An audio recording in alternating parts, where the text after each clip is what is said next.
On est en 2008, au plein moment de la crise financière, mais c'est aussi la crise à la Camif. Alors la Camif, c'était une coopérative qui avait été créée en 1947 par des instituteurs qui se sont regroupés après-guerre pour se rééquiper. Donc ça s'est développé beaucoup d'entre nous on l'a connu avec le gros catalogue de vente par correspondance. Ça a connu des heures de gloire et puis avec l'arrivée d'Internet, puis la crise, la Camif a fait faillite. Et là, donc, j'ai convaincu ma femme et mon entreprise de bouger, d'aller jusqu'à Niort pour relancer cette belle marque. J'étais convaincu qu'en tant qu'entrepreneur, une belle marque, surtout quand elle a des valeurs fortes, ça ne meurt jamais. Et convaincu aussi qu'il y avait une place pour un acteur dans la distribution sur l'équipement de la maison, pour proposer une alternative qui soit positive sur du local, sur du durable, et que cette marque pouvait incarner ses valeurs. La première difficulté qu'il a fallu tout de suite, à laquelle il a fallu répondre, c'est comment on redonne du sens à l'entreprise. Moi, je dis souvent RSE, ça veut dire redonner du sens à l'entreprise.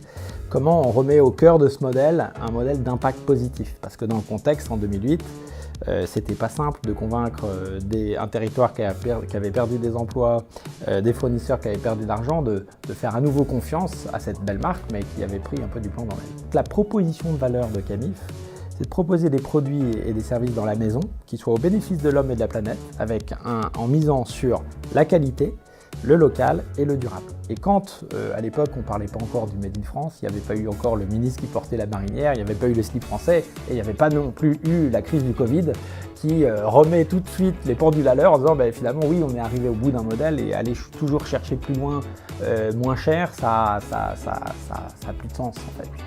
Et donc pour nous, réengager les fournisseurs et toutes les parties prenantes, globalement les clients, etc., ça s'est fait en redonnant du sens et en remettant au cœur du projet un modèle d'impact positif pour toutes les parties prenantes, qui est une création de valeur qui soit positive sur les enjeux économiques, mais aussi sur les enjeux sociaux et sur les enjeux environnementaux, parce que le Made in France, c'est aussi beaucoup moins de kilomètres que parcourent les produits. Le projet collectif Camif, qui est un projet passionnant pour nos collaborateurs, pour ceux qui nous rejoignent aujourd'hui, c'est qu'on a une nouvelle économie à mettre en place, une nouvelle façon de penser l'entreprise, beaucoup plus ouverte, beaucoup plus collaborative.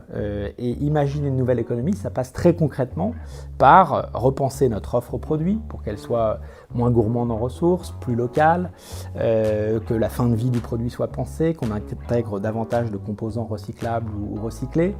Et c'est tout l'enjeu des projets qui nous animent aujourd'hui, puisqu'au cœur de l'offre depuis 2017, on a décidé de lancer un projet qui s'appelle Camif Édition, qui va revisiter la façon dont sont produits et dont sont imaginés les produits. C'est un projet collectif qui intègre à la fois des fabricants français, des designers, des experts d'économie circulaire et des consommateurs, et qui nous amène progressivement à revisiter l'ensemble du catalogue produit de la Camif. Ça, c'est un enjeu qui est juste passionnant parce que ça nous oblige, même à l'intérieur de l'entreprise, à changer de métier. On est en train de passer de distributeur à éditeur. Une de nos actions fortes, c'est l'action contre le Black Friday, puisque depuis 2017, la Camif boycotte le Black Friday jusqu'à fermer son site, pourtant le meilleur jour du e-commerce, pour faire passer un message qui est très fort.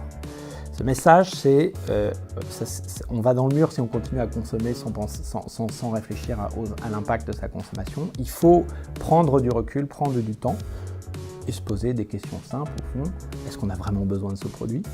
D'où il vient, comment il est fabriqué, par qui il est fabriqué, dans quelles conditions sociales et environnementales il est fabriqué. Voilà, et ma conviction intime et profonde, c'est que de toute façon, les entreprises les plus résilientes, celles qui seront les plus performantes, et pas dans 20 ans, déjà aujourd'hui et probablement encore plus chaque année qui va passer maintenant, sont celles qui auront et qui sauront prouver leur utilité pour la société. Celles qui sauront prouver leur impact positif sur des enjeux sociaux, sur des enjeux environnementaux, qui sauront expliquer les combats qu'ils ont mis au cœur de leur mission, qui sauront évaluer leur efficacité aussi et être transparents, eh bien ces entreprises-là réussiront parce qu'elles réussiront davantage à attirer des talents, à retenir leurs collaborateurs, à attirer des clients, à retenir leurs clients, et tout ça c'est une valeur économique qui très vite se traduit dans le modèle économique de l'entreprise. Donc il y a un lien direct aujourd'hui entre impact social et environnemental et performance économique. C'est tout à fait possible de concilier les deux et c'est même presque indispensable.